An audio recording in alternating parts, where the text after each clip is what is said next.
This wasn't on tour. I think the funniest thing that ever happened was once we were in New York and Rick Ross actually reached out to us via an email, and Jill, gave him her number, and he called up once and was like, just super cool, and was like saying, oh, I love what you guys are doing and all this. And then he was working on some record, and then we were texting Jill at like midnight. He's like, yo, I got this part I want you to sing. And we get out and we go to like Jungle City, but we get there and it's like there's like no one there in the studio, and like it was like just kind of like a total mess. It was like kind of crazy. They walked in, like we went into the recording room and there's like no one in there, but this beat was just like playing so loud on repeat.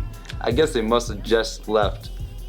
It was literally like there was like chips on the floor, like blunts around, like, but it just looked like there was 20 people in there and they were all gone. Because I had literally texted him being like, we're on the way, and he's like, all right, my phone's dying. And then like DJ Khaled called me, he's like, yo, like, you coming? I'm like, yeah, like, is this DJ Khaled? Like, what? Okay, so we get there and no one's there, and then I call him back. I'm like, hi, like, this is Line Babe, where are you guys? And he's like, oh yeah, we stepped out, like, is there some dude sleeping on the couch in like the room next door? And I was like, what? Okay, like went to the room. Some dude's like passed out. He's like, I'm like, yeah, he's there.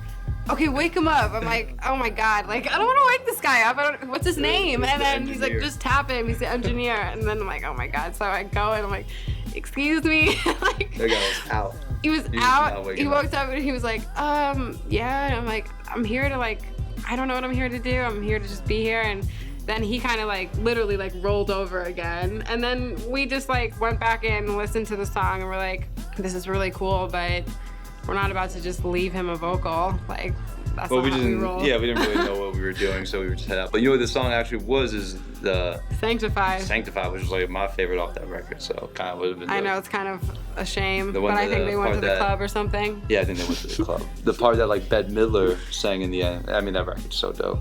Yeah, that's like, that was with, well actually, remember we were like going through and like we heard like Big Sean and Kanye, we're like, wait a minute, like what is this? But it didn't seem like they were gonna come back, and but it was definitely funny.